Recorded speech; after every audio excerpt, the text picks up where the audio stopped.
Chapter 1. The Invitation to Oxford. The late autumn sun cast a feeble glow through the lace curtains of Hercule Poirot's London flat, where the little Belgian detective sat, his posture impeccable, sipping a tisane. His grey cells, as he often called them, were restless, craving a puzzle worthy of their attention. The Morning Post, usually a mundane affair, lay neatly arranged on the polished mahogany table, save for one letter that stood apart. Its envelope of fine cream vellum bore the crest of St. Edmund's College, Oxford, and was addressed in a hurried, elegant hand. Poirot's eyes, sharp as a falcon sits, gleamed as he slit the envelope with a silver letter opener. The contents were brief but intriguing. Dear Monsieur Poirot, your reputation as a man of unparalleled deductive skill precedes you. I write with utmost urgency, for I fear a calamity is imminent at St. Edmund's College. A matter of grave importance, which I dare not commit to paper, requires your presence. Pray, come to Oxford at your earliest convenience. Discretion is paramount. Yours sincerely, Dr. Evelyn Warrender, Dean. Poirot's waxed moustache twitched as he reread the letter. Mon Dieu, he murmured. A Dean of Oxford, and yet so cryptic. This is no ordinary request. Hastings. Captain Arthur Hastings, lounging in an armchair with a copy of the Times, looked up with a start. What's that start, Poirot? Trouble brewing at Oxford. I thought those dons spent their days sipping port and debating Latin. Poirot's eyes twinkled with amusement.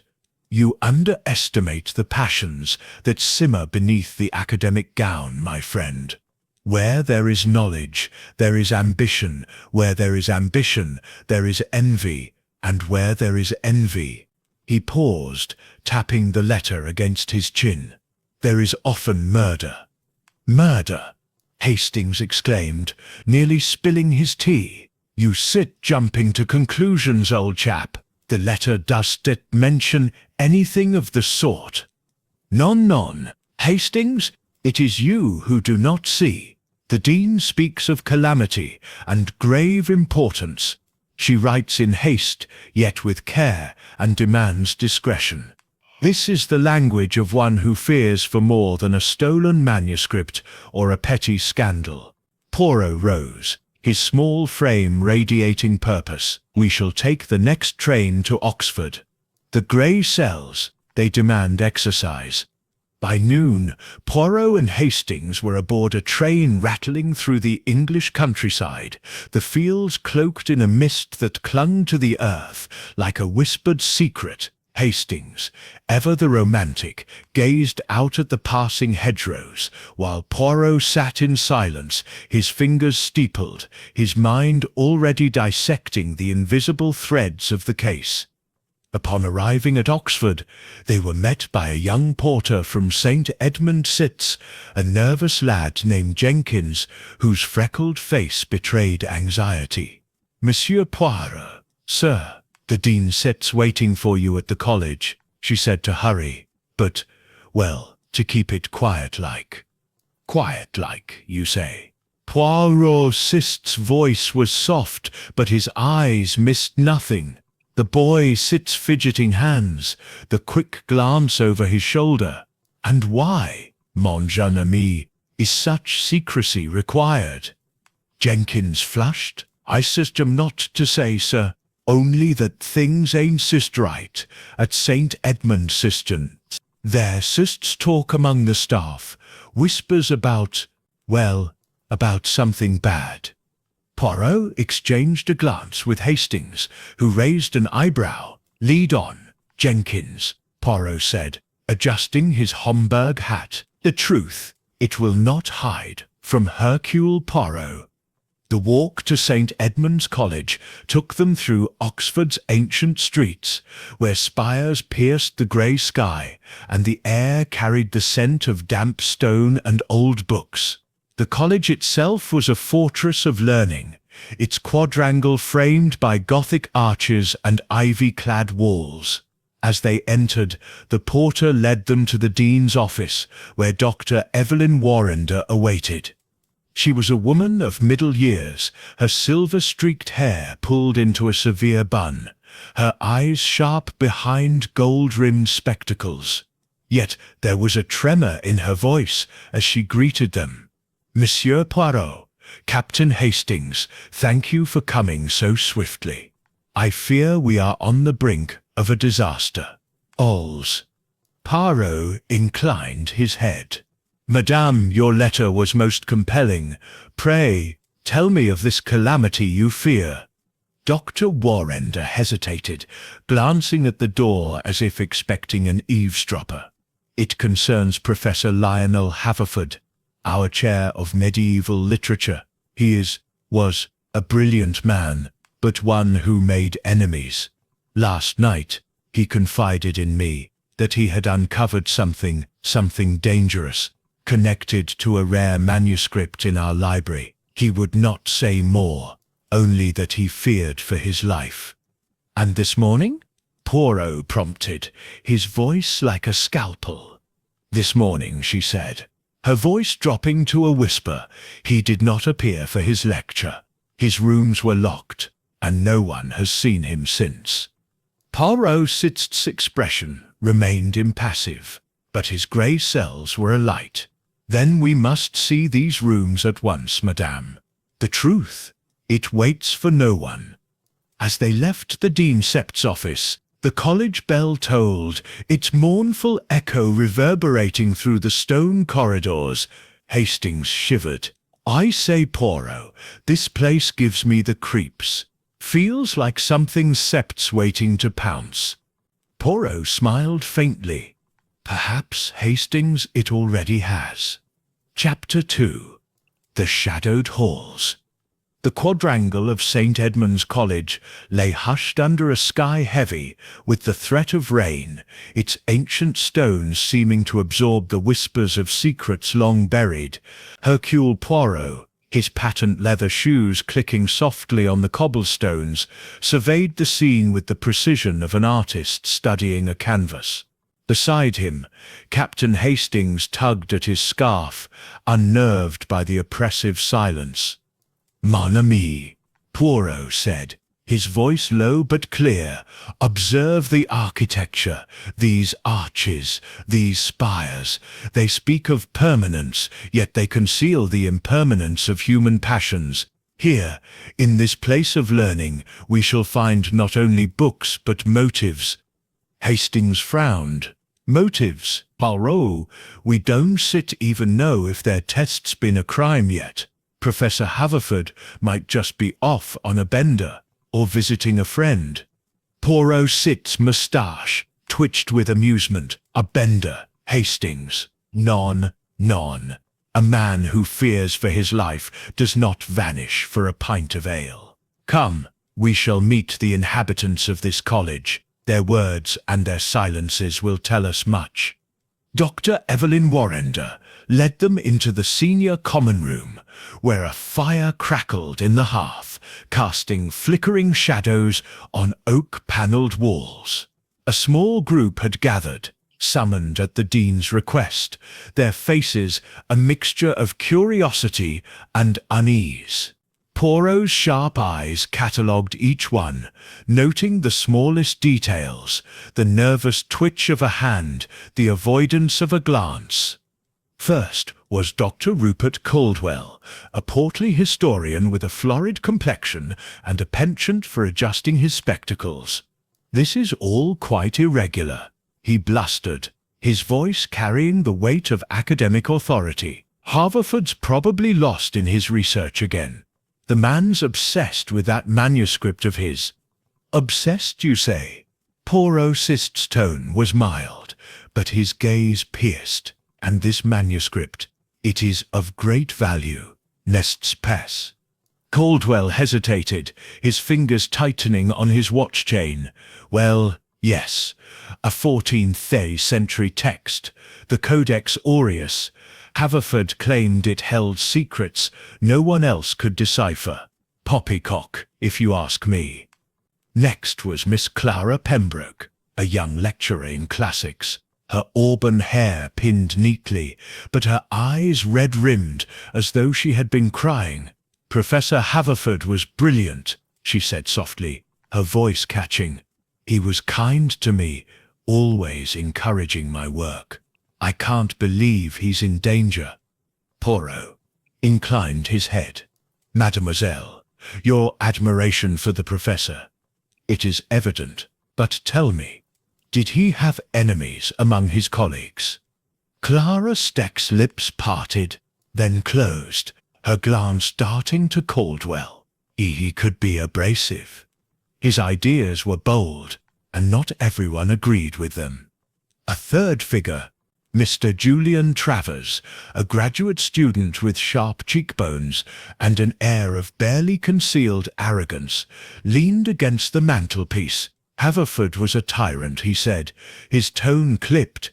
He hoarded that manuscript like a dragon, with its gold. If he's gone missing, I'd wager someone finally had enough of his nonsense. Julian, Dr. Warrender Sipt's voice was sharp. That is quite enough. Monsieur Poirot, Mr. Travers is one of our brightest students, but he and Professor Haverford often clashed over academic matters. Poirot's smile was enigmatic. Clashes, madam, in matters of the mind or of the heart? Travers flushed, his jaw tightening, but he said nothing. Poirot's grey cells noted the reaction, filing it away for later scrutiny. The final figure was Mrs. Agnes Finch, the college housekeeper, a wiry woman with a face like weathered parchment. She stood apart, her hands folded tightly in her apron. I don't know nothing about manuscripts or quarrels, she said when Poirot's gaze fell upon her. But I saw the professor last night, late in the library. He looked frightened, sir, like he'd seen a ghost. Frightened. Poirot's voice was soft, but it commanded attention. And at what hour, Madame Finch, did you observe this? Near midnight, she replied, her eyes darting to the floor. I was locking up, and he was at his desk, muttering to himself. Something about Sita truth being too dangerous. Hastings, unable to contain himself, interjected, Good Lord, Poirot, this sounds serious. A frightened professor, a mysterious manuscript. Do you think he sits been kidnapped? Poirot raised a hand, silencing his friend, Patience Hastings. The puzzle, it is only beginning to take shape. Madam Warrender, I must see the Professor Sipter's rooms, and this library at once. The truth, it hides in the details. As they left the common room, the group dispersed, but Poirot's sharp ears caught a whispered exchange between Clara Pembroke and Julian Travers. You shouldn't it have said that, Clara hissed. You sit'll make things worse. Travers' reply was too low to hear, but his smirk spoke volumes. Or Poirot's eyes narrowed. Hastings, he murmured, already the threads of deceit are weaving themselves. This college, it is a stage, and we have met the players. The air grew colder as they approached the library, its heavy oak doors looming like sentinels.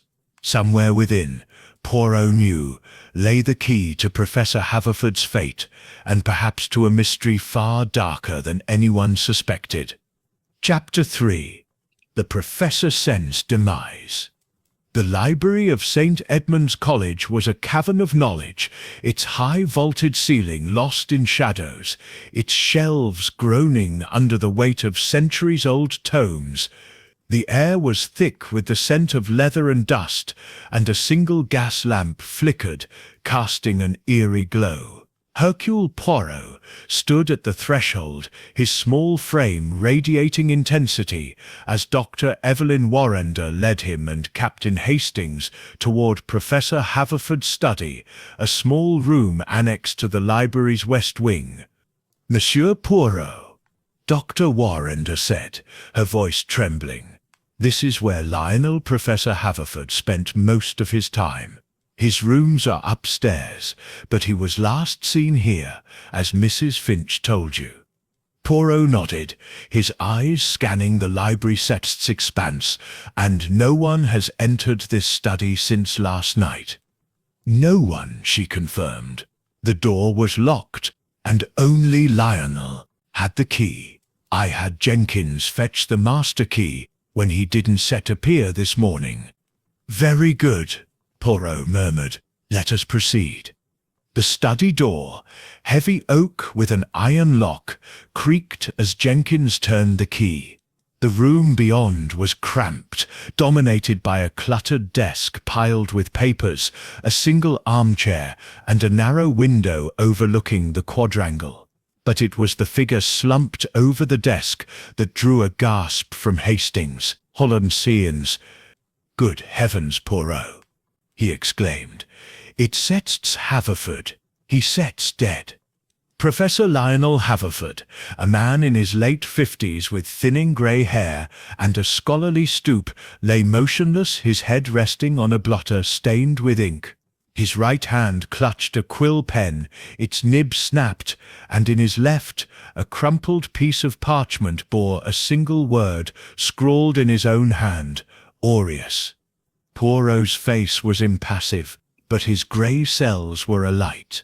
He stepped forward, his gloved hands hovering over the body without touching it. "Hastings, observe.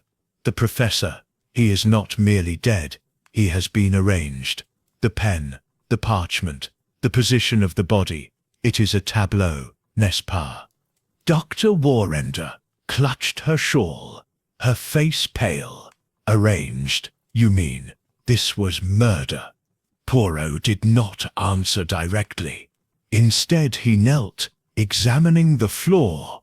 A faint smear of mud, barely noticeable, marked the rug near the desk.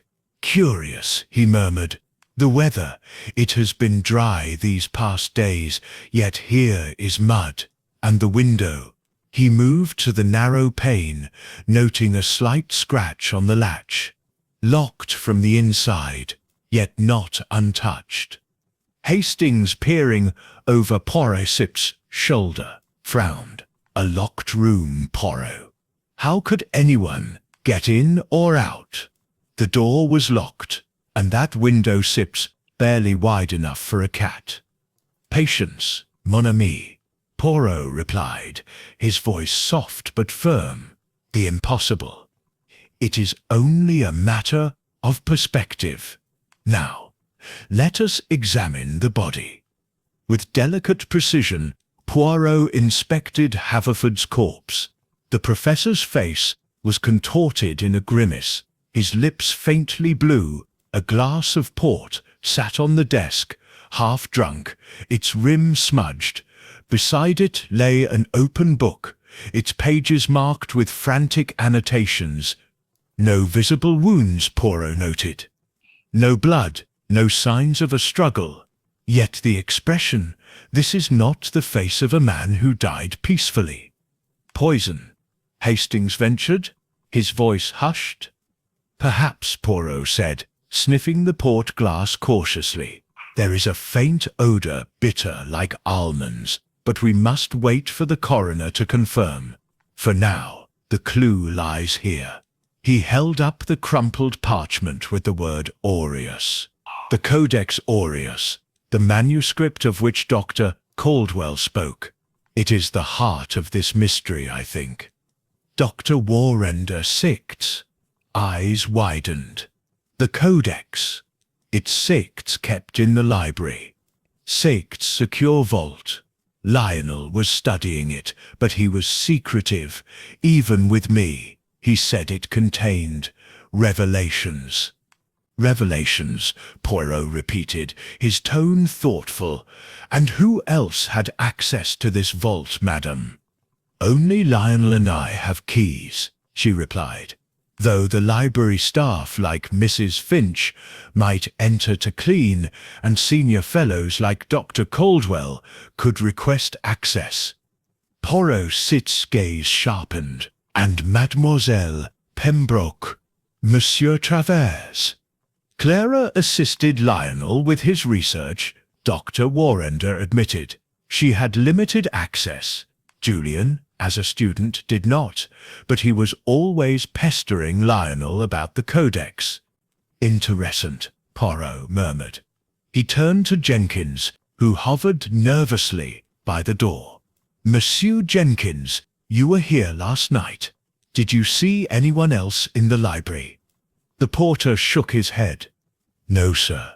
Just the professor. Like I told Mrs. Finch, it was quiet, save for, well, a noise, like a book falling, around 11:30. A book falling, Poirot echoed, his eyes narrowing. Or perhaps something else. As Jenkins was dismissed, Poirot turned to Hastings. Mon ami, fetch the local police. We must secure this room and summon a doctor to examine the body. But first, he bent over the desk, lifting a single sheet of paper from the pile. It was a letter, unfinished, addressed to Dr. Warrender. The final line read, "If I am right, the truth of the Codex will shake the foundations of this college." Hastings shivered. Poirot, this is getting darker by the minute. A locked room, a dead professor, and a manuscript that sounds like it made us worth killing for. Poirot's smile was grim. Indeed, Hastings, the stage is set, and the curtain has risen on a most intriguing drama. But fear not, the grey cells of Hercule Poirot, they are equal to the task. As they left the study, the library's shadows seemed to deepen, and the distant toll of the college bell carried a note of finality. Somewhere in St. Edmund-Sarr, a murderer waited, and Poirot knew the game had only just begun. Chapter 4. The Locked Room Enigma. The study of Professor Lionel Haverford, now a silent witness to his demise, seemed to close in around Hercule Poirot as he stood motionless, his eyes darting from the locked door to the narrow window. The air was heavy with the scent of old books and the faint bitter tang of the port glass on the desk. Captain Hastings, standing by the door, shifted uneasily as the local police inspector, a gruff man named Inspector Grayson, arrived with a doctor in tow. "Monsieur Poirot," Grayson said, his voice clipped with the impatience of a man unaccustomed to private detectives. "Dr. Warrender says you stir the one to solve this. A locked room, a dead professor, and no obvious weapon. Sounds like a riddle for a clever chap like you." Poirot's moustache twitched. "A riddle, Inspector?" "Non. It is a puzzle, yes, but one with a solution as precise as a Swiss watch. Permit me to examine, and we shall see what the room itself reveals." The doctor, a wiry man with a tired expression, confirmed Poirot's suspicion after a brief examination. "Poison, most likely," he said, sniffing the port glass. "Cyanide. By the smell of it. Quick, deadly, and leaves that bluish tinge on the lips. I'll need to run tests, but I'd wager that's what did him in." "Merci, docteur," Poirot said, his tone courteous but distracted. He knelt beside the desk, his gloved fingers tracing the faint mud smear on the rug. "This mud, it is curious. The quadrangle outside is dry, yet here we have a trace, fresh and distinct, and the window." He moved to the narrow pane, its latch scratched but firmly closed. "The lock is intact, yet these marks, they suggest an attempt, perhaps unsuccessful, to force it. Hastings frowned, but Poirot, if the window was locked from the inside, and the door was locked with Haverfordsted's key, how could anyone get in? It's impossible. Impossible. Poirot's eyes gleamed. The word, it is a challenge to the grey cells, Hastings. What appears impossible is merely a matter of perspective, not yet understood. Observe the desk, precisement. He pointed to the quill pen, its nib broken, and the crumpled parchment bearing the word aureus. The professor, he writes this single word in his final moments. Why? It is a message, a cry for justice. Inspector Grayson snorted. A cry for justice. Sounds like he was delirious. Maybe he just scribbled something from that manuscript he was obsessed with. Poirot shook his head. Delirium does not explain the precision of the hand, Inspector. The writing, it is firm, deliberate. And this, he lifted the unfinished letter to Dr. Warrender, reading aloud, "If I am right, the truth of the Codex will shake the foundations of this college." He paused. "The Codex Aureus is no mere book, messieurs. It is the key to this murder." Grayson crossed his arms. "Right then. Let's see this Codex. If it's in the vault, maybe it's tell us what Haverford was so worked up about." Dr. Warrender, who had been hovering anxiously, led them to the library's secure vault, a small iron door hidden behind a tapestry. She unlocked it with a key from her chain, revealing a dimly lit chamber lined with rare manuscripts. The Codex Aureus rested on a velvet cushion, its leather cover embossed with gold, its pages yellowed but intact. Poirot examined it without touching, noting a faint smudge on the cover. "This book, it has been handled recently, madam. By whom?" "Only Lionel," Dr. Warrender replied, her voice tight, though Clara Pembroke assisted him, and, well, I suppose someone could have accessed it, if they stole his key. "Interessant," Poirot murmured. He turned to the desk in the study, where a notebook lay open, its pages filled with Haverford's spidery handwriting. One entry caught his eye. The Codex reveals a truth long buried, initials R.C. and a date 1895. If true, it could ruin. The sentence trailed off, unfinished. R.C. Hastings mused. Could that be Rupert Caldwell? He sits a historian, and he didn't seem fond of Haverford. Poirot's smile was enigmatic. Perhaps Hastings, or perhaps it is a distraction. The initials, the mud, the scratched latch, these are pieces of the puzzle, but they do not yet fit. We must look closer. He returned to the window, peering at the sill. A single thread, barely visible, clung to a splinter of wood. It was green, fine, like silk. "Voila," he said softly. "A thread where none should be. Someone has been careless." Grayson raised an eyebrow. "A thread that sits your big clue? Could sit come from anywhere?" "None, Inspector," Poirot said, his voice firm. "In a locked room, every detail is significant. This thread, it belongs to someone who was here, or who wished to make us believe they were." As they left the study, sealing it for the police, Poirot's mind churned. The locked room, the poison, the Codex, each was a thread in a tapestry of deceit. He glanced at Hastings, who was scribbling notes.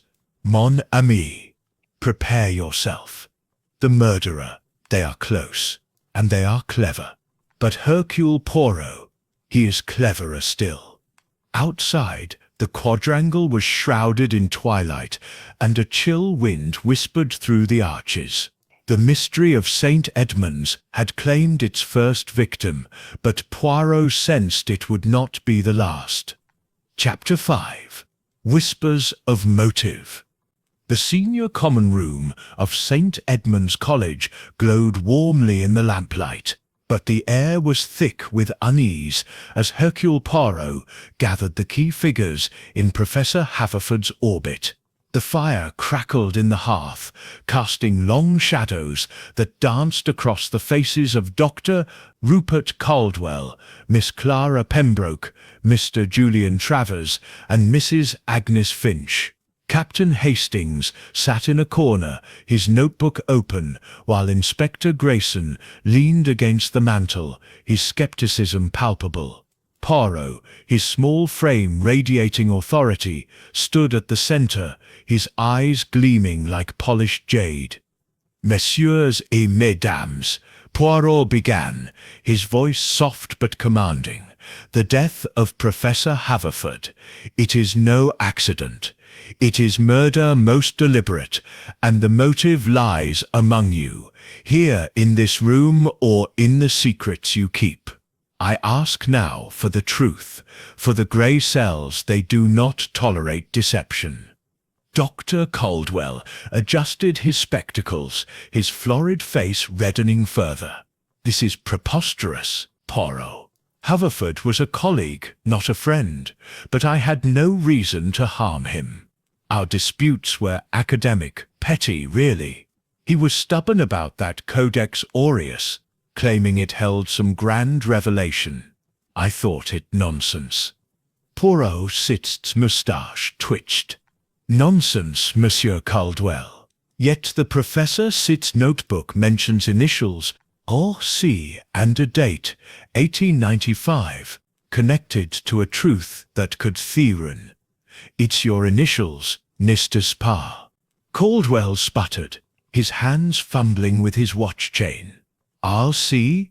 could be anyone. Robert Carson, a retired Doane, or Rachel Compton, a librarian from years ago. Haverford was digging into old scandals, stirring up trouble. I told him to let the past lie." "Interesting," Poirot murmured, his gaze shifting to Clara Pembroke. The young lecturer sat rigidly, her hands clasped tightly in her lap, her auburn hair catching the firelight. "Mademoiselle Pembroke, you worked closely with the professor. What was the nature of your collaboration?" Clara Steck's eyes flickered with emotion. Professor Haverford was my mentor. He trusted me with his research on the Codex. We were transcribing its marginalia, which he believed hinted at a hidden history of the college. He was kind, encouraging. I can imagine who would do this. Poirot tilted his head. "Kind, you say, and yet, mademoiselle, your eyes, they are red from tears. Was your admiration for the professor purely academic?" Clara flushed, her fingers tightening. I respected him deeply. He was a brilliant man, and yes, I cared for him. But it was not improper, if that's what you sit to implying." Hastings, scribbling furiously, glanced up, but Poirot's expression remained serene. "I imply nothing, mademoiselle. I observe, and I observe also that Monsieur Travers, he watches you closely." He turned to the graduate student, whose sharp features were set in a scowl. "Monsieur, you called the professor a tyrant. Why such bitterness?" Julian Travers leaned back, his arms crossed. Haverford was a gatekeeper, hoarding the Codex like it was his personal treasure. I wanted to study it for my thesis, but he refused, said I wasn't set ready. He favoured Clara, always giving her access, whispering with her in corners. It was unfair. Clara's head snapped up. "That's not true, Julian. Lyle was fair. You were just jealous, because he saw through your posturing." "Jealous?" Travers sneered, but his eyes betrayed a flicker of unease. "Maybe I was tired of his arrogance, but I didn't kill him." Poirot's gaze shifted to Mrs. Finch, the housekeeper, who stood quietly by the door, her weathered face impassive. Madame Finch, you saw the professor last night, frightened, muttering about a dangerous truth. Did you hear anything else? A name, perhaps? Mrs. Finchsit's lips pursed. I keep to my duty, sir, but I heard him mention to Caldwell sits once, in a heated way, like he was angry. And, well, I saw Miss Pembroke leaving the library earlier that evening, looking upset. Clara gasped.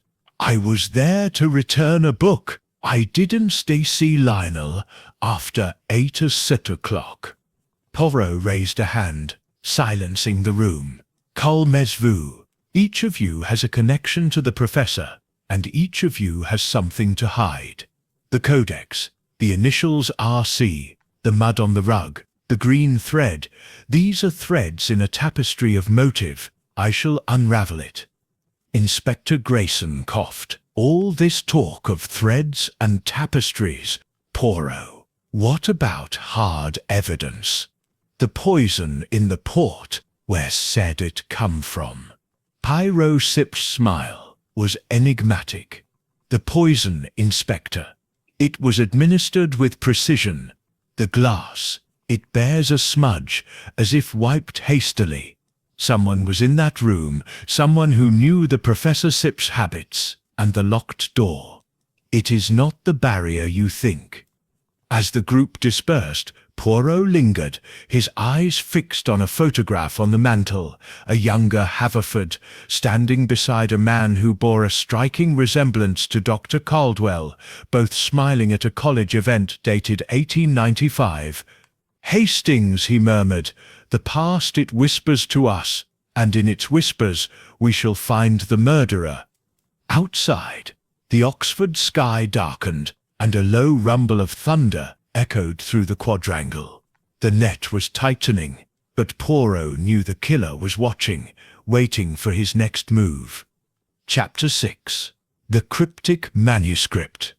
The library of St. Edmund's College was a labyrinth of shadows and secrets, its towering shelves guarding tomes that whispered of forgotten ages. Hercule Poirot stood before the secure vault, his small frame dwarfed by the iron door, yet his presence filled the room with quiet authority.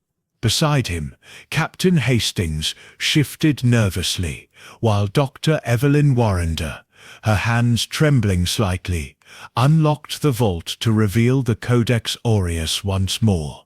Inspector Grayson, ever skeptical, hovered nearby, his notebook open, but his patience thin. Monsieur Sixth Inspecteur, Madame Warrender, Poirot said, his voice soft but resonant. This manuscript, it is the heart of our mystery. Professor Haverford believed it held a truth so potent it could shake the foundation set of this college. We must discover why. Dr. Warrender nodded, her gold-rimmed spectacles glinting in the dim light. Lionel was consumed by the Codex.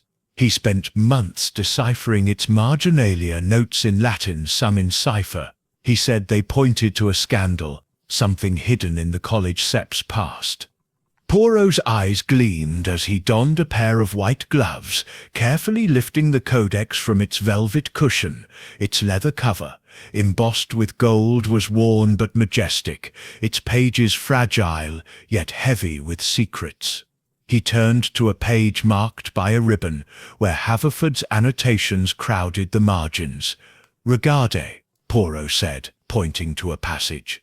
"Here the professor has written R.C. 1895, betrayal sealed in gold, the initials again, and a reference to betrayal. Interessant."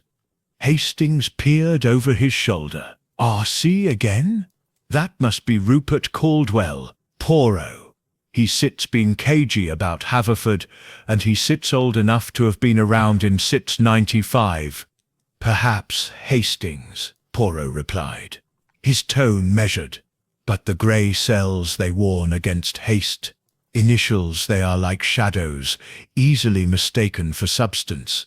We must look closer."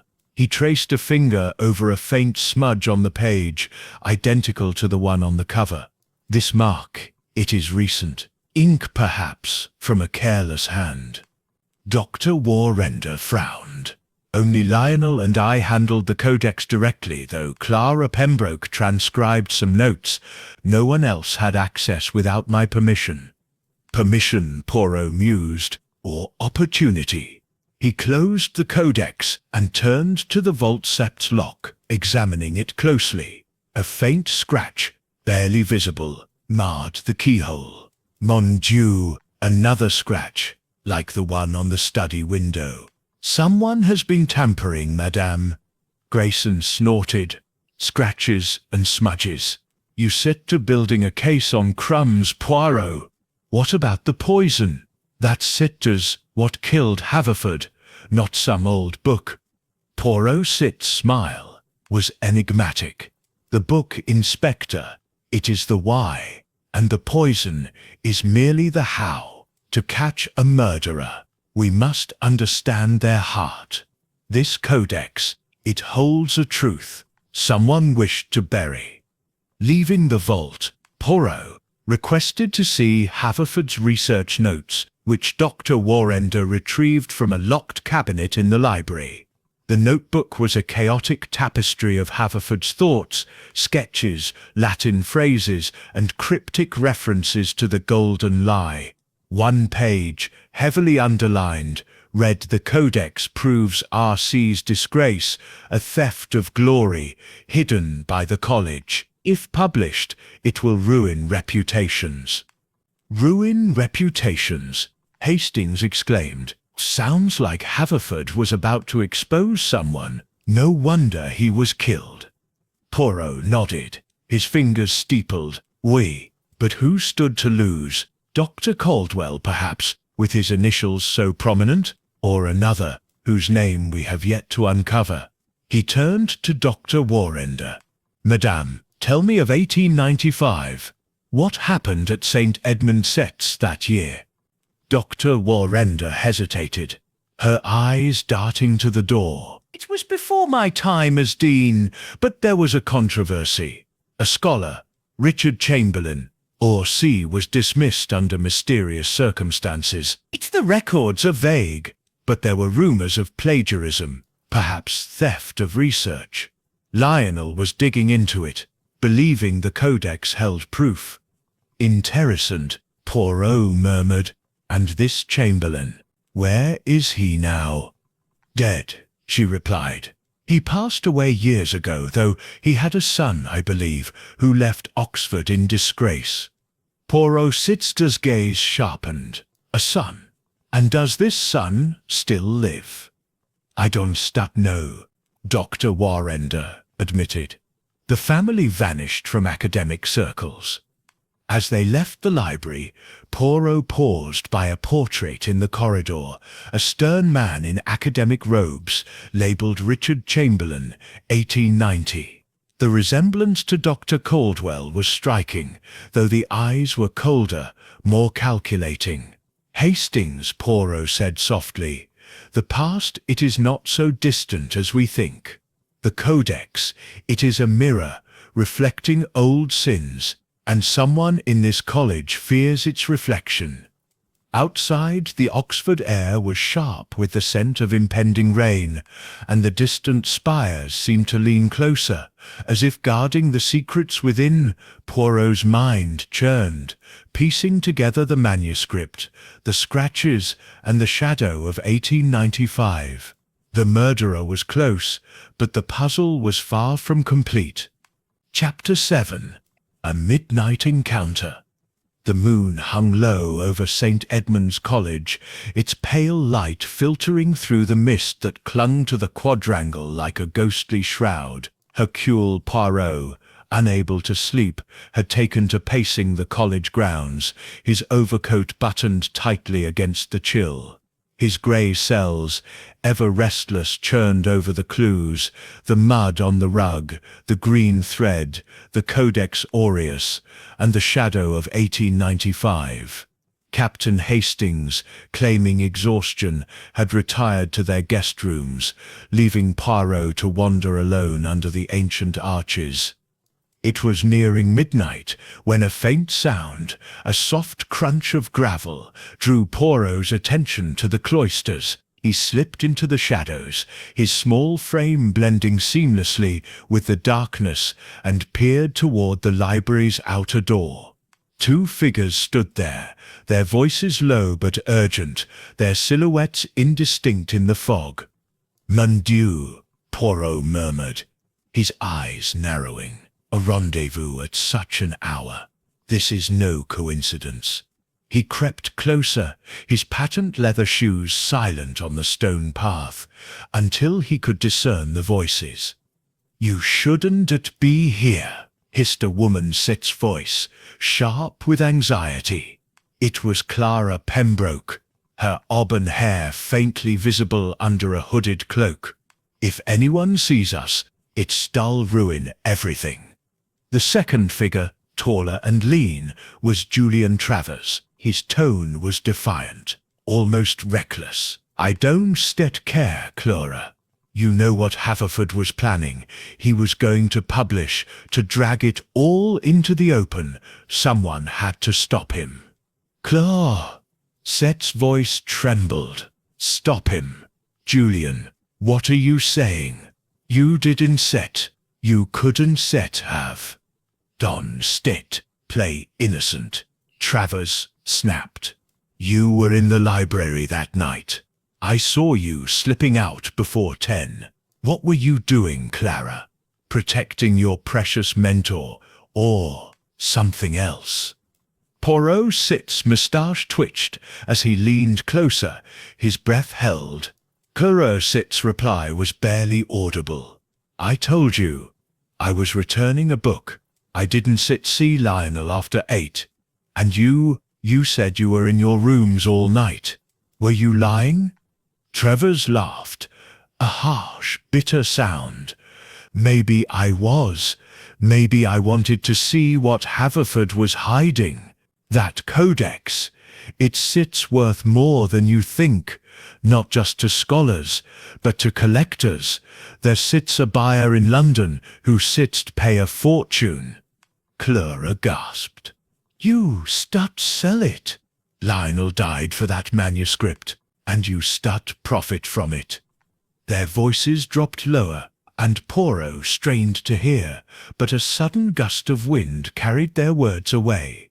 The two figures parted, Clara hurrying toward the women's quarters, Travers disappearing into the fog. Poirot remained still, his mind racing.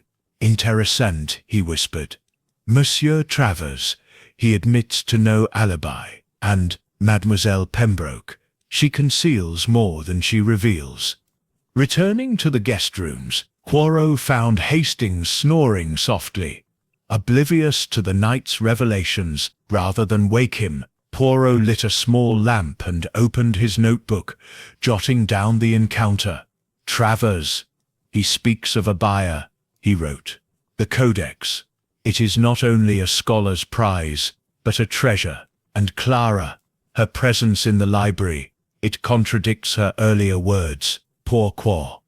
The next morning, over a breakfast of tea and toast in the college dining hall, Poirot recounted the midnight encounter to Hastings, whose eyes widened with excitement. "I say, Poirot, that's damning. Travers practically admitted he was up to no good, and Clara's been lying about her whereabouts. Do you think they're in it together?" Poirot sipped his tea, his expression serene but his eyes sharp. "Together, Hastings? Perhaps, but the heart of a conspiracy is rarely so simple. Travers, he seeks profit, but Clara, her motives, they are clouded by emotion. Love, perhaps, or loyalty twisted into betrayal." Hastings frowned. "Love? You mean for Haverford? She sits half his age, Poirot." "Mon ami, the heart does not count years," Poirot replied. "But we must verify their alibis. Travers claims he saw Clara at 10, yet she insists she left by 8. And Travers himself, where was he when the poison was administered?" Before they could discuss further, Dr. Warrender approached. her face pale. Monsieur Poirot, there's been a development. The Codex, it's still in the vault, but a page is missing. A page Lionel was studying, with notes about 1895. Someone must have taken it. Poirot's gaze sharpened. A missing page, madame? This is no small theft. It is a strike at the heart of the truth. We must search the rooms of those who had access immediately. As they rose to follow Dr. Warrender, the dining hall's heavy doors swung open, and Inspector Grayson entered, his expression grim. Poirot, we've had the coroner's report, cyanide, as we thought, in the port. But there's something else. A trace of ink on Haverford's fingers, fresh from that night. Looks like he was writing something just before he died. Poirot nodded, his grey cells humming. The ink, the missing page, the midnight meeting. These are not separate threads, but part of the same tapestry. The murderer. They grow bold, but they cannot escape Hercule Poirot. The college bell tolled, its mournful echo mingling with the fog outside. The mystery was deepening, and Poirot knew the next revelation would bring them closer to the killer's shadow. Chapter 8. The Second Victim. The morning mist clung stubbornly to the quadrangle of St. Edmund's College, lending an air of foreboding as Hercule Poirot and Captain Hastings followed Dr. Evelyn Warrender toward the library. The news of the missing page from the Codex Aureus had set Poirot's grey cells ablaze, and he was determined to search the rooms of Clara Pembroke and Julian Travers for further clues. But before they reached the library, a piercing scream shattered the stillness, echoing from the direction of the college chapel. "Mon Dieu!" Poirot murmured, his eyes narrowing. "This is no ordinary cry. Vite, Hastings, we must investigate." They hurried toward the chapel, its Gothic spires looming through the fog. Inside, the air was cold and heavy, with the scent of wax and incense. Mrs. Agnes Finch, the housekeeper, stood trembling near the altar, her face ashen. At her feet lay the crumpled form of Dr. Rupert Caldwell, his florid complexion now a ghastly grey, his spectacles askew. A small vial, empty but reeking of a bitter almond scent, rolled across the stone floor. "Good Lord, Poirot!" Hastings exclaimed, his voice shaking. "Another one.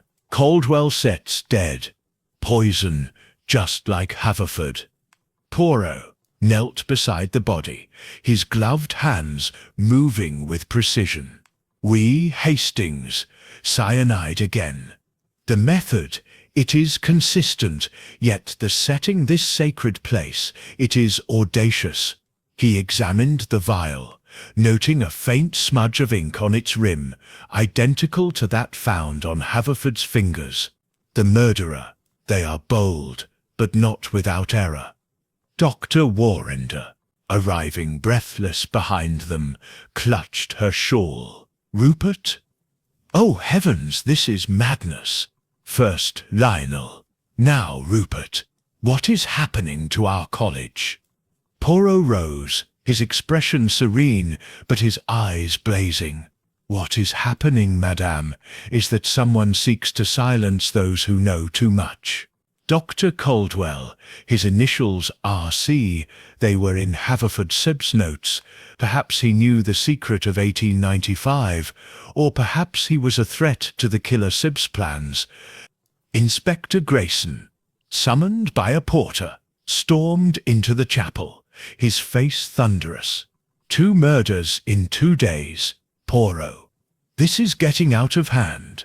What sips this about a secret from 1895? Poirot's moustache twitched. "Patience, Inspector. The Codex Aureus, it holds the key, a truth from the past that someone wishes to keep buried." The missing page. It was taken to conceal this truth, but Dr. Caldwell Sid's death suggests he knew something of it.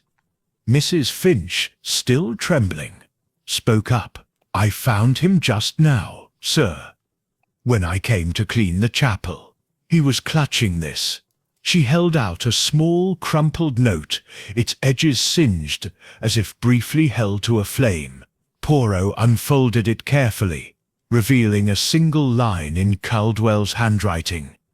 "The son," Hastings said, his brow furrowing. "Dr. Warrender mentioned Richard Chamberlain's son, dismissed in disgrace. Could he be involved?" Potter's Dick's gaze sharpened. "Perhaps Hastings, or perhaps this note is a deception, meant to mislead. It's the singed edges. Why burn a note, only to leave it behind?" He turned to Mrs. Finch. "Madame, you were in the library last night. Did you see Dr. Caldwell near the chapel or elsewhere?" Mrs. Finch shook her head. "No, sir. I locked up the library at 11, after seeing Miss Pembroke leave. Dr. Caldwell was in the common room earlier, arguing with Mr. Travers about some lecture. I didn't see him. After that." "Arguing with Travers," Poirot murmured. "Interessant. And Mademoiselle Pembroke? She was in the library again." Mrs. Finch nodded. "Aye, sir. She said she was fetching notes for her research. Seemed in a hurry, though." Poirot filed the information away, his mind racing. He turned to Grayson. "Inspector, secure this chapel and have the body examined.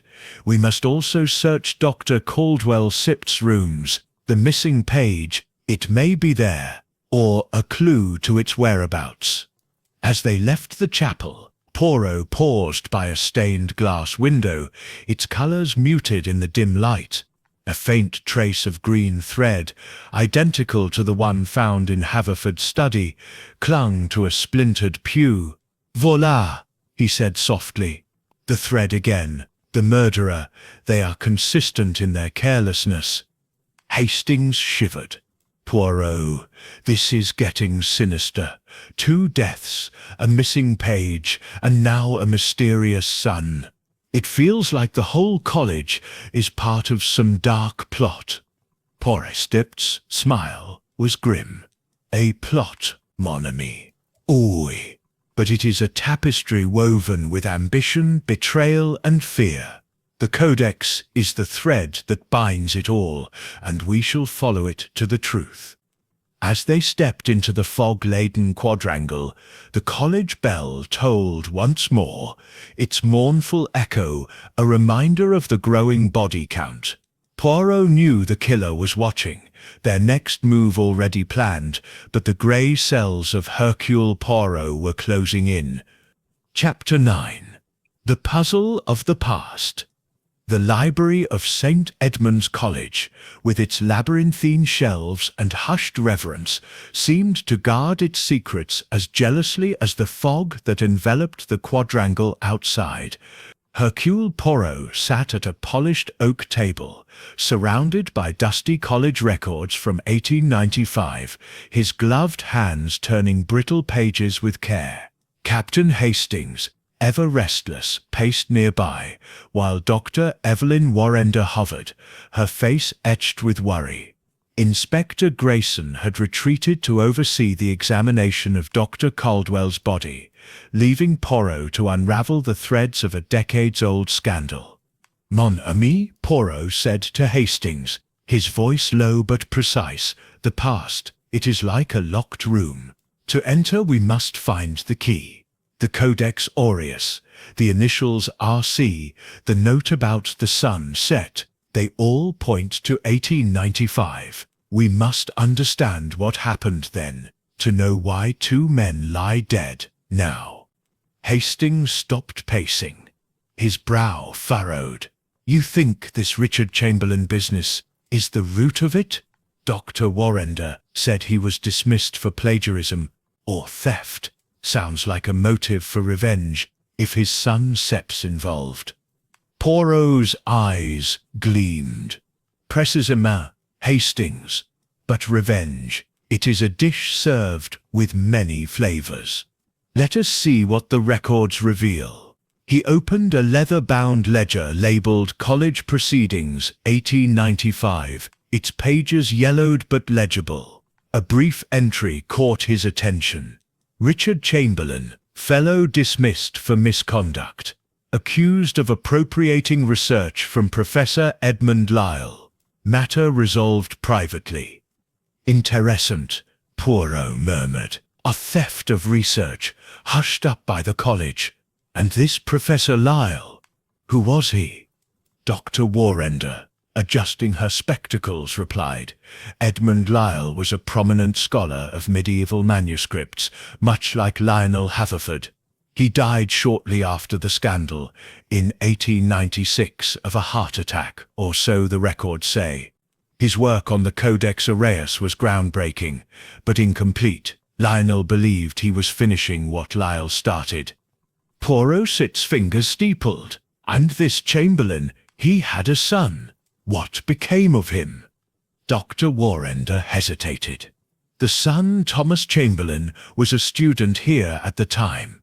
He left Oxford after his father Sip's disgrace, and the family fell out of academic circles. I've heard rumours he became a bookseller in London, dealing in rare manuscripts. A bookseller, Poirot repeated, his gaze sharpening. And the Codex, it is a manuscript of great value.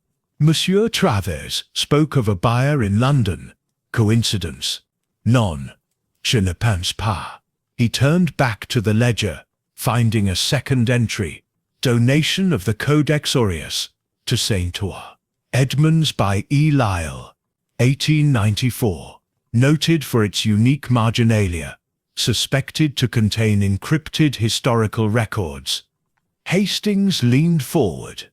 Encrypted records. That must be what Haverford was after.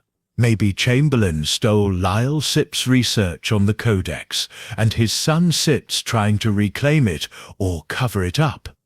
Poirot nodded, but his expression was cautious. Perhaps, Hastings, but the puzzle, it is not so simple. Why now? Why murder? We must speak to those who knew of 1895. He turned to Dr. Warrender. Madame, who among the current staff or fellows was here in 1895? Only Mrs. Finch, she replied. She was a young maid then, just starting at the college. She might remember something. Poirot summoned Mrs. Agnes Finch to the library, and the housekeeper arrived, her weathered face guarded. Madam Finch, Poirot began, his tone gentle but probing. You were here in 1895, when Richard Chamberlain was dismissed. What do you recall of that time? Mrs. Finch's hands twisted in her apron. It was a bad business, sir. Mr. Chamberlain was a proud man, always arguing with Professor Lyle about that codex. They said he stole Lyle's notes, passed them off as his own at a conference. The college hushed it up. But Chamberlain was ruined. His son, Thomas, was a quiet lad, but angry, left Oxford swearing he'd make things right one day. Poirot's eyes narrowed. And this Thomas, did he ever return to St. Edmund Tetsay? Not that I know, sir, Mrs. Finch said, but her glance flickered to the floor.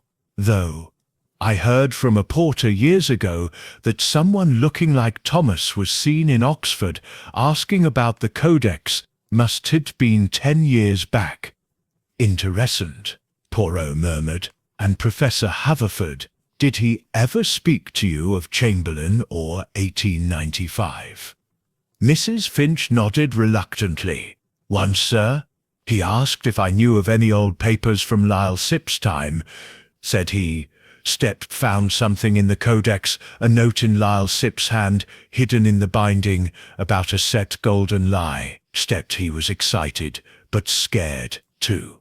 Poirot's mind raced, piecing together the fragments. A note in the binding, he said softly. The missing page, perhaps it was not a page at all, but this hidden note. Mercy, Madam Finch. You have been most helpful. As Mrs. Finch departed, Hastings shook his head. Poirot. This is getting deeper. A stolen note, a disgraced scholar, a vengeful son. It sucks something out of a novel. Do you think Thomas Chamberlain sits behind the murders? Poirot's smile was enigmatic. The past, Hastings, it casts a long shadow. But the murderer, they are not a ghost. They are here, among us, and their motive is as much about the present as the past. We must find this Thomas Chamberlain, and we must find that missing note. As they left the library, the fog outside thickened, muffling the distant toll of the college bell. The puzzle of 1895 was coming into focus, but Poirot knew the next piece would bring them closer to a killer who struck with deadly precision. Chapter 10. The Alibi Unravels. The afternoon light filtered weakly through the lead windows of St. Edmund's College, casting a patchwork of shadows across the senior common room, where Hercule Poirot had summoned Julian Travers for questioning.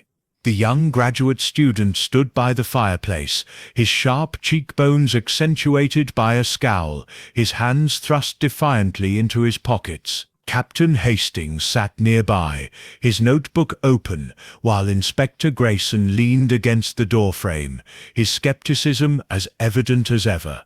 Poirot, his small frame radiating quiet authority, fixed Travers with a gaze that seemed to pierce the soul. "Monsieur Travers," Poirot began, his voice soft but unyielding, "you have told us you were in your rooms the night Professor Haverford died, yet I have reason to believe otherwise. Your midnight meeting with Mademoiselle Pembroke, it suggests you were abroad at a most suspicious hour. Parlez, if you please, what were you doing?" Travers' eyes flickered, but his tone remained brash. "I told you, Poirot. I was in my rooms by 11. That meeting with Clara was nothing, just a chat. She was upset about Haverford, and I was trying to comfort her." Comfort? Poirot's moustache twitched. At midnight, in the cloisters, speaking of the Codex Aureus and a buyer in London. "Non, monsieur, this is not the language of comfort. It is the language of conspiracy. You spoke of seeing Mademoiselle Pembroke in the library at 10, yet she claims she left by 8. One of you lies." Travers shifted, his jaw tightening. "Clara, Stet's mistaken. I saw her leaving the library, near the vault, around 10. I was there to check a reference book. Nothing more." Poirot, Stitt's eyes gleamed. "A reference book at such an hour? Courageux. And where were you when Dr. Caldwell met his end in the chapel, monsieur? Another's reference book. Stitt, perhaps." Travers flushed, his hands clenching. "I was in the common room, playing cards with some undergraduates until 1 in the morning. Ask them, they still tell you." "Vraiment," Poirot said, his tone deceptively mild. "Then it is most unfortunate that one of these undergraduates, a Monsieur Blake, has informed Inspector Grayson that the game ended at 11:30, and you left alone, claiming a headache. The chapel, it is not far from here, n'est-ce pas?" Travers' bravado faltered, his eyes darting to Grayson, who nodded grimly. "That's right, Poirot. Blake's story checks out. Mr. Travers, you sips got some explaining to do." "I went for a walk," Travers stammered. "The fog was thick and I needed air. I didn't go near the chapel." "You can pin this on me." Poirot raised a hand, silencing him. "Calmez-vous, monsieur. I do not pin yet, but your alibi, It unravels like a poorly knit sweater. And this buyer you mentioned to Mademoiselle Pembroke, who is he? Travers hesitated, his defiance crumbling. Just a contact, someone I heard about through a bookseller in London. He deals in rare manuscripts, pays well. I thought, if Haverford wouldn't let me study the Codex, maybe I could arrange a sale. It was just talk. Talk that could lead to murder. Poirot murmured. The Codex. It is a treasure worth killing for. Non. Tell me the name of this bookseller. Thomas. Something, Travers said reluctantly. I don't know him personally. A friend in London mentioned him, deals in antiquarian books, has a shop near the British Museum. Poirot's gaze sharpened. Thomas? Interessant. Perhaps Thomas Chamberlain, the son of the disgraced scholar. We shall see. He turned to Hastings. Mon ami, make a note. We must trace this bookseller. He may be the shadow behind these crimes. As Travers was dismissed, visibly shaken, Poirot approached Dr. Warrender, who had been listening quietly from a corner. Madame, I require access to Dr. Caldwell Sipt's rooms, the missing page or note from the Codex. It may be there, and I suspect it holds the truth of 1895. Dr. Warrender nodded, leading them to Caldwell's quarters, a cluttered suite filled with books and papers. Holrow's sharp eyes scanned the room, settling on a locked desk drawer. With Grayson's permission, he forced it open, revealing a bundle of letters tied with string. One, dated 1895, was from Edmund Lyle to Richard Chamberlain, its tone accusatory. Your theft of my work on the Codex will not stand. I have proof, hidden where you cannot reach it. Voilà, Poirot said softly. The scandal of 1895, a theft of research and proof hidden in the Codex. This is what Haverford found, and what Caldwell feared. He turned to Grayson. Inspector, we must find this Thomas Chamberlain. His name, it appears too often to be chance. Hastings shivered. Poirot, this is getting darker. Travers lying about his alibi. A bookseller linked to the Codex, and now proof of an old betrayal. It sits like the whole college is built on lies. Poirot's smile was grim. Lies, Hastings, are the foundation of murder. But the grey cells, they see through the fog. The killer, they are close, and their next mistake will be their last. As they left Caldwell's rooms, the Oxford sky darkened, and a low rumble of thunder echoed across the quadrangle. The net was tightening, but Poirot knew the murderer was still one step ahead. Chapter 11. The Oxford Fog. A dense fog had descended upon Oxford, wrapping St. Edmund's College in a ghostly veil that muffled sound and blurred the outlines of its ancient spires. Hercule Poirot stood in the quadrangle, his overcoat buttoned tightly, his sharp eyes peering through the haze as if it were a metaphor for the mystery itself. Captain Hastings, ever at his side, shivered, pulling his scarf closer. Inspector Grayson had gone to telegraph London for information on Thomas Chamberlain, leaving Poirot to reflect on the web of clues, the green thread, the missing note, the cyanide, and the shadow of 1895. Mon ami, Poirot said, his voice cutting through the fog like a blade. This mist, it is like the lies that surround us. It obscures, but it cannot hide the truth from Hercule Poirot. The clues, they begin to align, and the suspect pool, it narrows. Hastings frowned, his breath visible in the chill air. Narrows, Poirot. We've got Travers with a shaky alibi, Clara acting cagey, and this Thomas Chamberlain lurking in the background. Not to mention Mrs. Finch, who seems to know more than she lets on. I sit more confused than ever. Poirot's moustache twitched with a faint smile. Confusion, Hastings, is the fog of the mind. Let us clear it with method. Come, we shall revisit the library. There is something I must confirm. They made their way to the library, its heavy oak doors creaking as they entered. The air was thick with the scent of old paper, and the gas lamps flickered, casting long shadows. Poirot moved to the secure vault where the Codex Aureus rested, his gloved hands carefully inspecting the lock. The faint scratch he had noted earlier was joined by a new detail, a tiny fleck of green paint, barely visible, caught in the keyhole.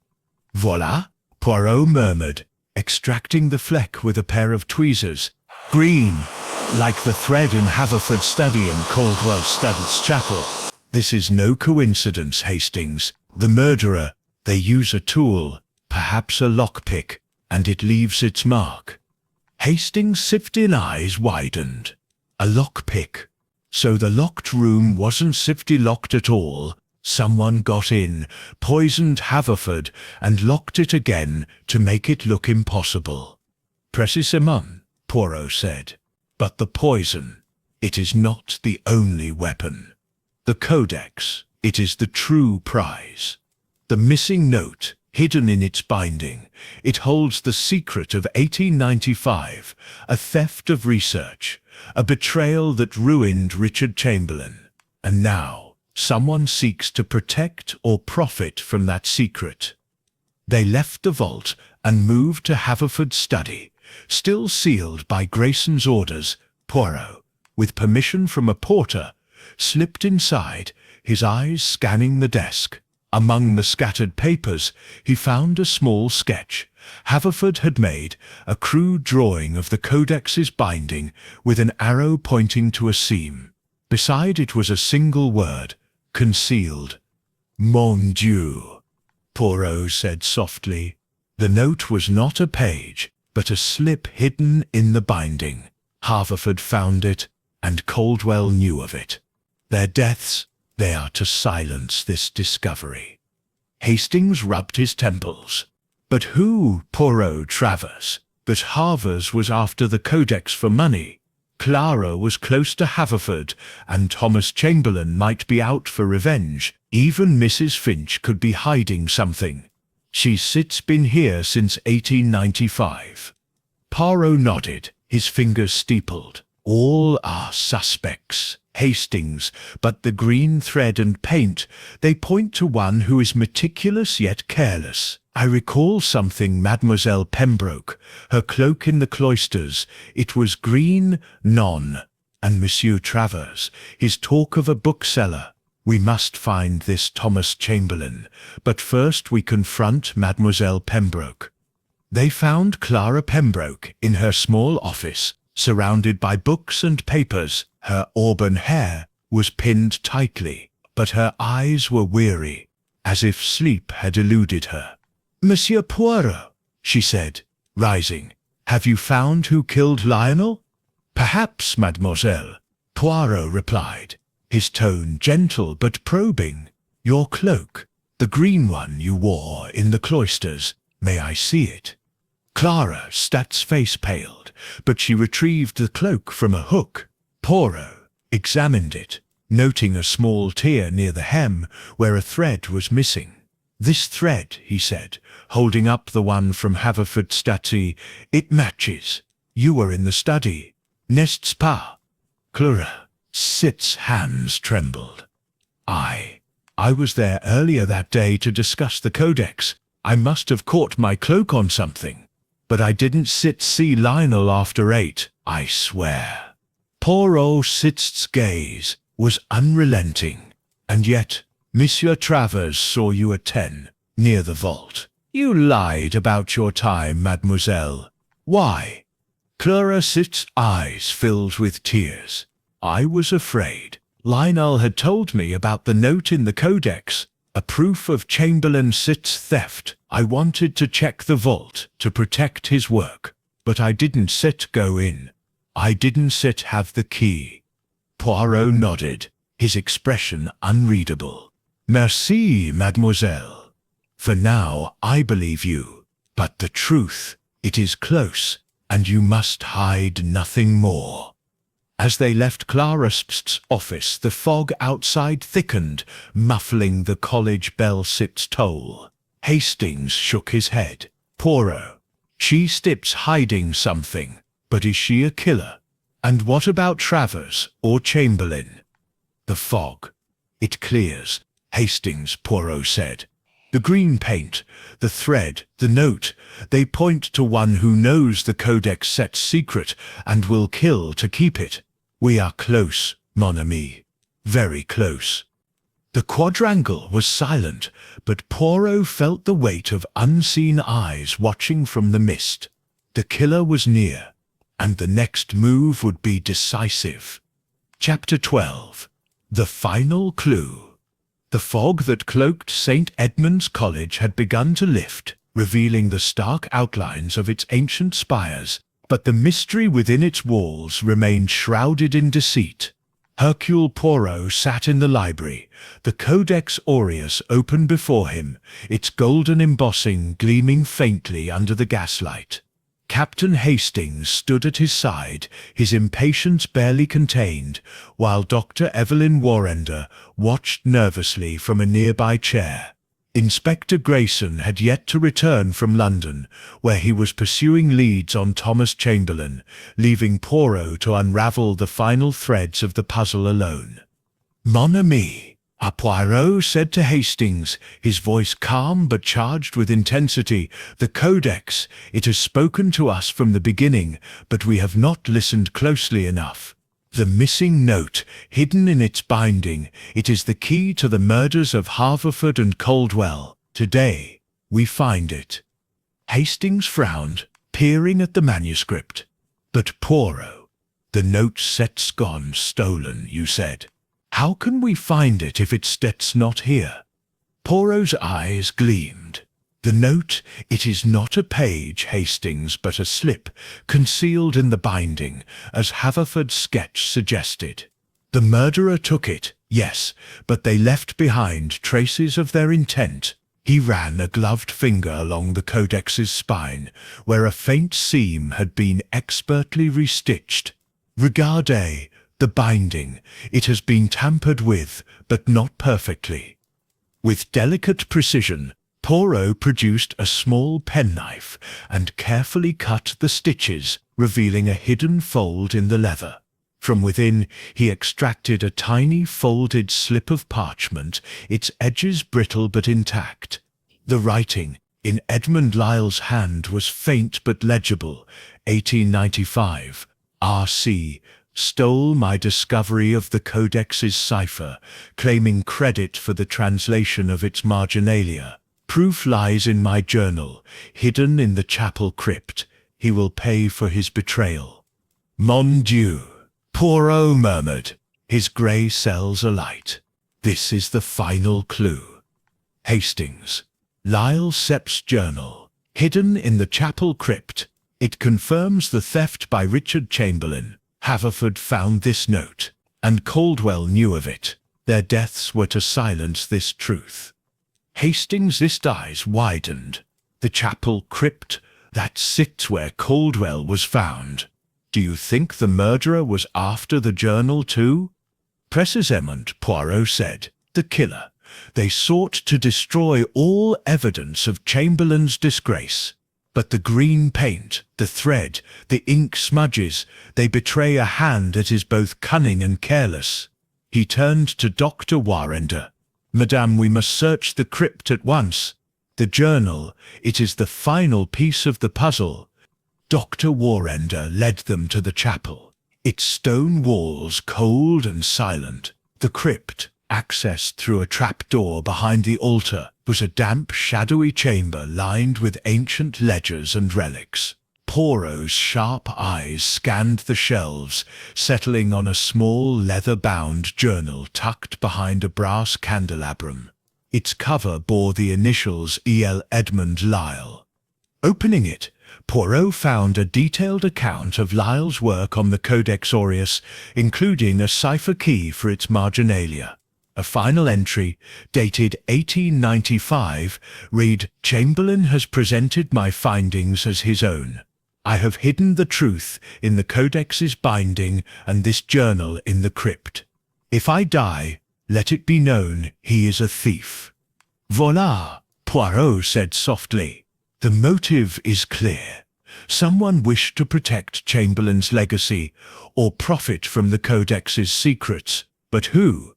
He paused, his mind racing. The green paint on the vault's lock, the thread in the study and chapel, the ink on the vial, they point to one who moves freely in this college, yet leaves traces of their presence. Hastings rubbed his chin. Clara Pembroke-Sitt's cloak had that green thread, and she was in the library. But Travers lied about his alibi, and he mentioned a bookseller, Thomas Chamberlain. Could he be the son pulling the strings? Poirot nodded. "All are possible, Hastings, but the journal, it shifts the balance. We must confront Mademoiselle Pembroke and Monsieur Travers again, and we must find Thomas Chamberlain, the murderer. They are desperate now, for the truth is slipping from their grasp." As they emerged from the crypt, the chapel's stained glass windows glowed faintly, casting coloured light on the stone floor. Dr. Warrender-Sitt's voice trembled. "Monsieur Poirot, this journal, it could ruin the College Sitt's reputation if it becomes public. What will you do?" Poirot-Sitt's smile was enigmatic. "The truth, madam. It is not mine to suppress, but first we must catch a killer. Tomorrow in the Great Hall, I shall gather all suspects and reveal the solution to this puzzle." Outside, the fog had lifted, but the air remained heavy with the weight of secrets. The college bell tolled, its echo a prelude to the confrontation to come. Poirot knew the murderer was watching, their next move thwarted by the discovery of the final clue. Chapter 13. The Gathering in the Great Hall. The Great Hall of St. Edmund's College was a cathedral of oak and stone, its high ceiling adorned with heraldic shields, its long table set for a gathering unlike any in its history. Hercule Poirot stood at the head, his small frame commanding the room, his eyes gleaming with the fire of revelation. Around the table sat Dr. Evelyn Warrender, Clara Pembroke, Julian Travers, and Mrs. Agnes Finch, their faces a mix of dread and anticipation. Captain Hastings sat to one side, his notebook forgotten, while Inspector Grayson stood by the door, his arms crossed, but his attention rapt. "Messieurs et mesdames," Poirot began, his voice clear and resonant, "we are here to unmask a murderer, a killer who has struck twice, taking the lives of Professor Lionel Haverford and Dr. Rupert Caldwell. The Codex Aureus, it is the heart of this tragedy, a manuscript that holds a truth so dangerous, it has driven one among you to murder. But the grey cells of Hercule Poirot, they have seen through the fog of deceit." Dr. Warrender clutched her shawl. "Monsieur Poirot, please, tell us, who is responsible? This nightmare must end." Poirot raised a hand, his gaze sweeping the room. "Patience, madam. Let us begin with the clues. Professor Haverford, he was poisoned in a locked study, the word aureus clutched in his hand. Dr. Caldwell, he too died by cyanide, in the chapel with a singed note warning of the sun. The Codex, it revealed a note hidden in its binding, proving Richard Chamberlain's theft of Edmund Lyell's research in 1895. A journal in the crypt confirmed this betrayal. But why kill now, after so many years? Clara Pembroke, Stick's voice trembled. It was about the Codex Sitt's secret, wasn't it? Lionel was going to publish, to expose the truth. Precisement, mademoiselle, Poirot said. But let us examine the suspects. Monsieur Travers, your alibi for Haverford's death was false. You were seen in the cloisters, speaking of a buyer for the Codex. You sought profit, none. Travers Steck's face reddened. I told you. It was just talk. I didn't kill anyone. Poirot nodded. And you, Mademoiselle Pembroke, your green cloak left a thread in the study, and you lied about your time in the library. You were protecting Haverford's work, or were you hiding your own guilt? Clara gasped, tears welling. I loved Lionel. I would never harm him. I was in the library to check the Codex, to ensure his notes were safe. Poirot's eyes softened, but he pressed on. Madame Finch, you have served this college since 1895. You knew of Chamberlain's disgrace, and you saw Haverford's fear. Did you seek to protect an old secret? Mrs. Finch, Sipt's weathered face hardened. I am just a housekeeper, sir. I don't star. Housekeeper, sir. I don't meddle in scholars' Siptic games. Poirot's smile was enigmatic. And yet the clues, the green paint on the vault's lock, the ink smudges, the thread, they point to one who moves unseen, who knows every corner of this college. Let us consider the method. The study was locked, the window latched, yet a murderer entered. A lockpick, leaving scratches and green paint. The same paint appeared in the vault, where the Codex's note was stolen. And the thread, it matched Mademoiselle Pembroke's cloak. But was it hers? Hastings leaned forward. Poirot, you stir saying the thread was planted to frame Clara. Oui, Hastings, Poirot said. The murderer, they are clever, but careless. The true killer is one who knew of the Codex secret, who had access to cyanide, who could move freely at night. Not Thomas Chamberlain, for he is in London, as Inspector Grayson's inquiries confirmed. No, the murderer is here, in this room. A collective gasp filled the hall. Poirot turned to Dr. Warrender. Madame, you have been the guiding hand of this college. You alone, with Haverford, had a key to the vault. You knew of 1895. Of Chamberlain's disgrace, but there is more. You are Richard Chamberlain's sister, Mr. Pass. Dr. Warrender's face went white. How did you know? The photograph in the common room, Poirot said. You and Chamberlain, side by side, in 1895. Your maiden name, it is Chamberlain. Haverford's discovery threatened your family's honor. Your position as dean, you poisoned him, using cyanide from the college's chemistry stores, where you, as dean, had access. You planted the thread from Clara's cloak, stolen during a staff meeting. You killed Caldwell, who suspected you, and left the singed note to point to a fictional son. Dr. Warrender rose, her voice shaking. This is absurd. I loved this college. I would never. None. Poirot interrupted, his voice like steel. You loved your family's name more. The ink on the vial. It matched your pen, found in your office. The green paint, it came from your lockpick, a tool you used as a young scholar with your brother.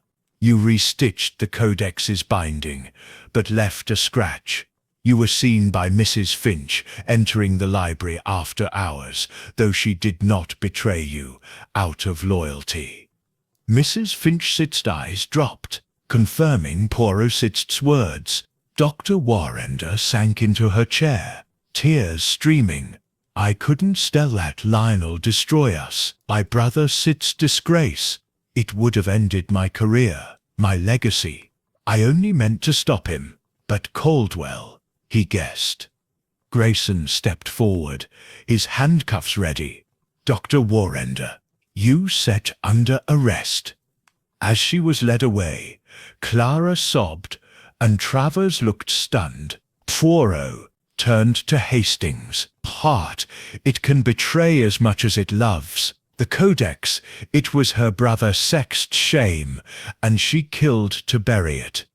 The hall fell silent, the weight of truth settling like dust. The mystery was solved, but its echoes would linger in St. Edmund's for years to come. Chapter 14. Epilogue. The train to London. The train to London rattled through the English countryside, its rhythm a soothing counterpoint to the turmoil left behind at St. Edmund's College. Hercule Poirot sat in a first-class carriage, his Homburg hat resting on the seat beside him, his eyes fixed on the passing fields, now bathed in the soft light of a clearing sky. Captain Hastings, opposite him, fidgeted with a newspaper, his mind still reeling from the dramatic denouement in the great hall. "I say, Poirot," Hastings ventured, folding the paper. "You've done it again, unmasked Dr. Warrender as the murderer. Quite the shock, that. I was sure it was Travers, with his shady talk of a buyer, or even that mysterious Thomas Chamberlain." Poirot's moustache twitched with a faint smile.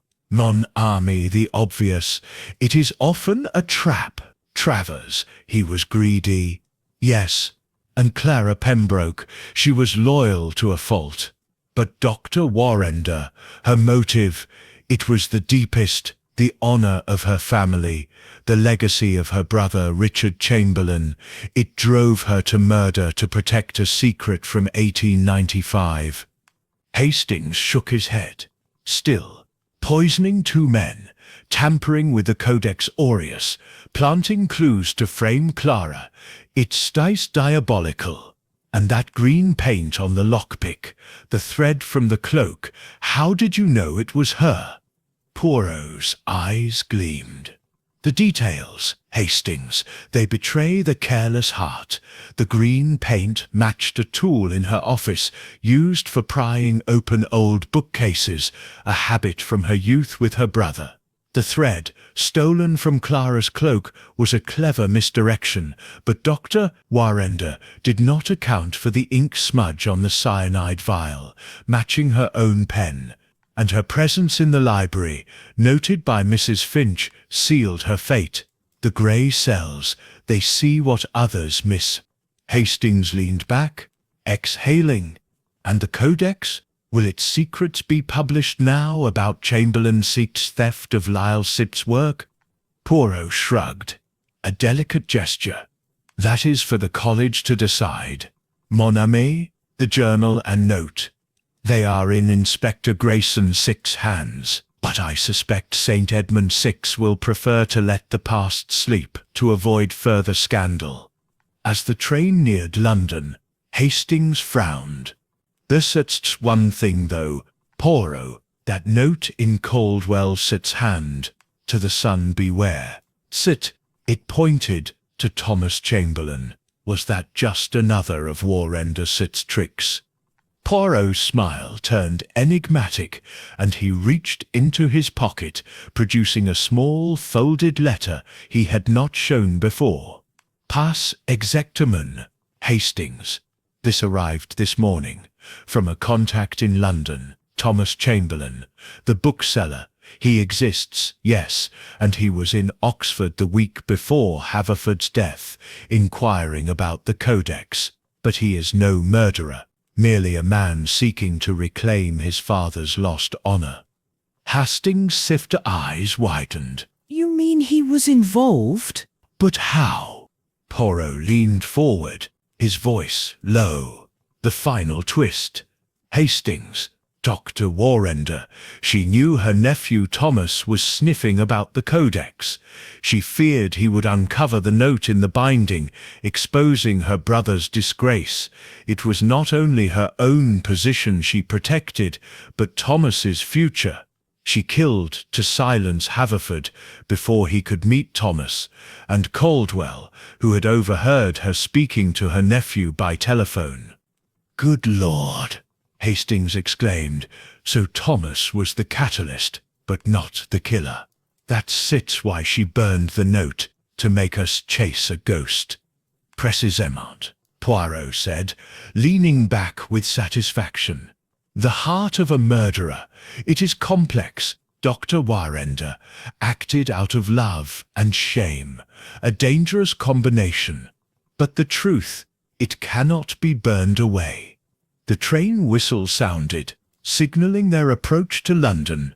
Hastings smiled. "You cetre marvel, Poirot. 2 murders solved, a college saved, and all in a few days. What sets next?"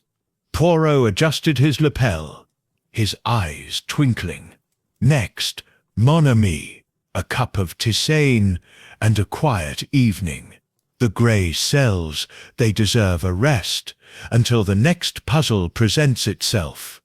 As the train pulled into the station, the spires of Oxford faded into memory, but the echo of the Codex Aureus lingered, a testament to the power of secrets and the brilliance of Hercule Poirot.